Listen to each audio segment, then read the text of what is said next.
Hello everyone, myself Dr. Nikita Vadva, and today we are discussing about the patient who came to the emergency department with unconsciousness.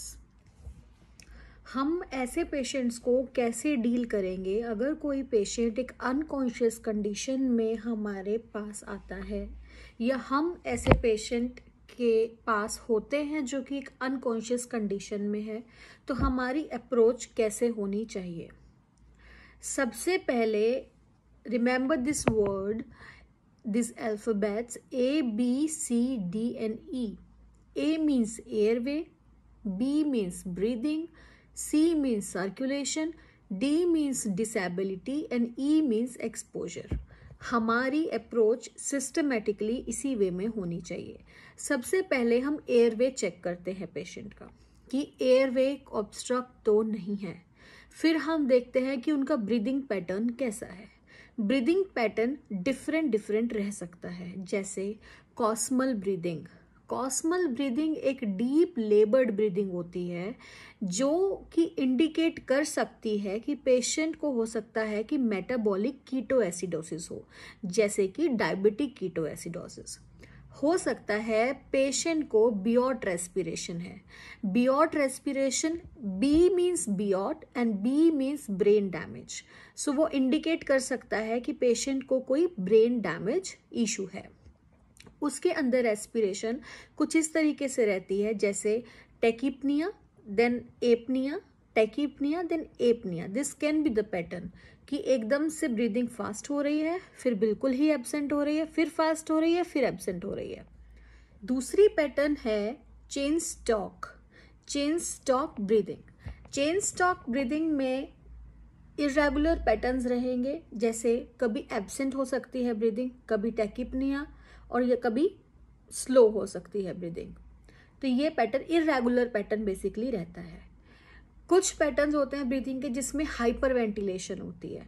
Hyper ventilation का एक indication है कि at least जो breathing है वो 25 breathe पर minute होनी चाहिए। और हम पेशेंट के मुंह से जो स्मेल आती है उसको हम चेक कर सकते हैं। जैसे अगर स्मेल आ रही है गार्लिक लाइक, तो हो सकता है कि ऑर्गेनोफॉस्फेट पॉइजनिंग हुई है। अगर मस्टी स्मेल आ रही है, हो सकता है हिपैटिक एन्सेफेलोपैथी है। इसके अलावा हम चेक कर सकते हैं कि पेशेंट के प्यूपिल का साइज क्या है। आंख में हम उसके प्यूपिल का साइज चेक कर सकते हैं। अगर साइज लेस देन 2 mm है, तो हो सकता है कि पेशेंट को ओपियोइड टॉक्सिसिटी हुई है।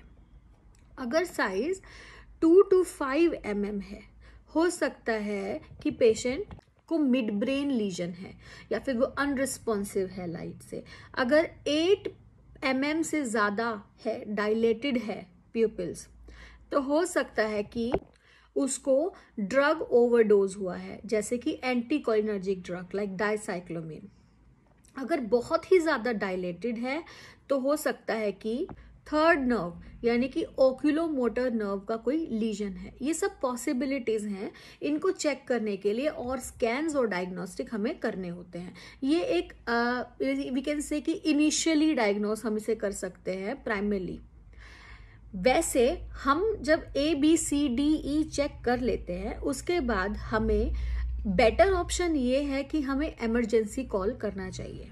हमें जो भी हमारे नोन हैं, जो मेडिकल फील्ड से बिलोंग करते हैं, हमें उन्हें इन्फॉर्म करना चाहिए कि कोई ऐसा पेशेंट है, या फिर इमीडिएटली कॉल द एम्बुलेंस। हम क्या करते हैं, उसके बाद पेशेंट को स्टेबलाइज करते हैं सबसे पहले, फिर हम फर्दर टेस्टिंग करते हैं। हो सकता है पेशेंट हाइपोग्लाइसेमिक हो, जिस वजह से वो अनकॉन्शियस है, तो हम क्या करेंगे, ब्लड ग्लूकोज लेवल चेक करेंगे। और अगर ऐसा हमें लगता है कि पेशेंट हाइपोग्लाइसेमिक में है, तो हम उसे IV लाइन ग्लूकोज सप्लाई करते हैं। अगर हमें लगता है कि पेशेंट में ओपियोइड टॉक्सिसिटी हुई है, तो हम उनको IV नेलॉक्सिन देते हैं। फिर उसके बाद हम चेक करते हैं कि क्या, जैसे हमने कहा कि ABCD डी मीन्स डिसेबिलिटी।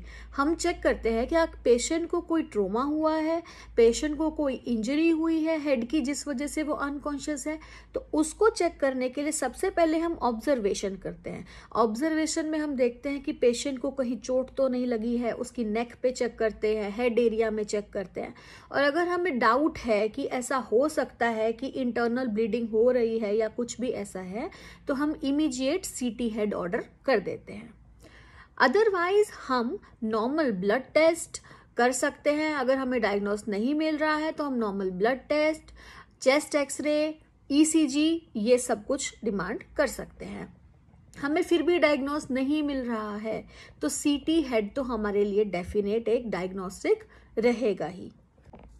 हम पेशेंट की हिस्ट्री चेक कर सकते हैं, जो उनके साथ में लोग थे हम उनसे पूछ सकते हैं कि इनके साथ ये क्या हुआ, कैसे हुआ, वो हमें कुछ हिंट दे सकता है। और एक फैक्ट वाली बात है कि जो ओल्ड पेशेंट्स रहते हैं वो उन्हें मतलब हमें उनकी हिस्ट्री भी जानने की जरूरत नहीं है किसी ट्रोमा से रिलेटेड, क्योंकि अगर वो एंटीकोएगुलेंट ड्रग पे हैं, क्योंकि ऐसे पेशेंट जो ओल्ड हैं और जो एंटीकोएगुलेंट ड्रग पे रहते हैं उनके अंदर बहुत कॉमन रहता है कि उनको इंट्राक्रेनियल ब्लीड हो सकती है। अनकॉन्शियस पेशेंट में और स्पेशली न्यूरोलॉजिकल पेशेंट्स में हम ग्लासगो कोमा स्केल से कॉन्शियसनेस लेवल चेक करते हैं। पर एक बात गौर करने की है कि जो ये स्केल है ये सिर्फ 71% ही एक्यूरेट है। हम इस स्केल पे पूरी तरीके से रिलाई नहीं कर सकते। अदरवाइज इस स्केल के अंदर हम 3 चीजें कंसीडर करते हैं। First is I, second is motor and third is verbal. Eyes में हम टोटल पॉइंट्स देते हैं 4। 4 में क्या आता है, 4, 3, 2, 1, ऐसे हम इसको कैटेगराइज करते हैं। तो 4 नंबर हम उनको देते हैं ऐसे पेशेंट्स जो स्पॉन्टेनियस आई रिस्पॉन्स देते हैं। जैसे हम नॉर्मली एक रिस्पॉन्स देते हैं आई मूवमेंट का, वो एक नॉर्मल रिस्पॉन्स आएगा, तो हम ऐसी कंडीशंस में 4 देते हैं मार्क्स। फिर 3 देते हैं ऐसे पेशेंट्स में जिनको जैसे हम आवाज लगाते हैं, हमारी आवाज पे वो रिस्पॉन्ड करते हैं, आंखें खोलते हैं या रिस्पॉन्ड करते हैं कुछ आई मूवमेंट पे, तो हम उनको 3 देते हैं। ऐसे पेशेंट जिनको हम कुछ पेन करके दे सकते हैं, जैसे हम थोड़ा सा पिंच करते हैं और वो फिर रिस्पॉन्ड करते हैं, तो हम 2 देते हैं। अगर वो बिल्कुल ही रिस्पॉन्ड नहीं कर रहे हैं तो ऐसे में हम 1 देते हैं। उसके बाद हम चेक करते हैं कि पेशेंट मूवमेंट कैसे कर रहा है। तो मूवमेंट के लिए 6 स्कोरिंग रहती है टोटल। 6 हम उसको देते हैं ऐसे पेशेंट्स जो हमारी कमांड्स को ओबे कर रहे हैं, मतलब हमारी कमांड्स पे एक्ट कर रहे हैं, जैसे बाजू उठाओ, टांग उठाओ, वो रिएक्ट कर रहे हैं, तो ऐसे पेशेंट्स को हम 6 पॉइंट्स देते हैं। 5 पॉइंट्स हम देते हैं ऐसे पेशेंट को जो अपना पेन बता पा रहे हैं कि पेन कहाँ पर है, वो अपने पेन को लोकलाइज कर पा रहे हैं। जैसे उन्होंने कहा कि सिर में दर्द है तो वो अपने सिर पे ऐसे हाथ रख के बता सकते हैं, तो हम ऐसे पेशेंट को 5 देते हैं। 4 हम उन पेशेंट को देते हैं जो पेन से विड्रॉल करता है। 3 हम उस पेशेंट को देते हैं जो फ्लेक्शन करता है पेन पे, और 2 हम उसको देते हैं जो एक्सटेंशन करता है पेन पे, और 1 उसको देते हैं जो कुछ भी नहीं करता है। फिर हम चेक करते हैं वर्बल। वर्बल में हम टोटल 5 पॉइंट्स देते हैं। 5 पॉइंट्स हम ऐसे पेशेंट्स को देते हैं जो फुली ओरिएंटेड होते हैं, नॉर्मल रिस्पॉन्स करते हैं, नॉर्मल बात करते हैं। 4 हम उन पेशेंट को देते हैं जो थोड़ा कन्फ्यूज्ड वे में बात करते हैं, कन्फ्यूज्ड हैं वो। 3 हम उन पेशेंट्स को देते हैं जो एक इनएप्रोप्रिएट वर्ड्स यूज करते हैं, मतलब हम पूछते कुछ है वो बताते कुछ है, बहुत ही अजीब तरीके से वो बात करते हैं। और 2 हम उन पेशेंट्स को देते हैं जो इनकम्प्रिहेंसिव साउंड्स प्रोड्यूस करते हैं, मतलब अजीब सी आवाजें निकालते हैं, बात करने की कोशिश करते हैं बट अजीब सी साउंड्स निकालते हैं। 1 हम उन पेशेंट्स को देते हैं जो कुछ भी नहीं बोलते।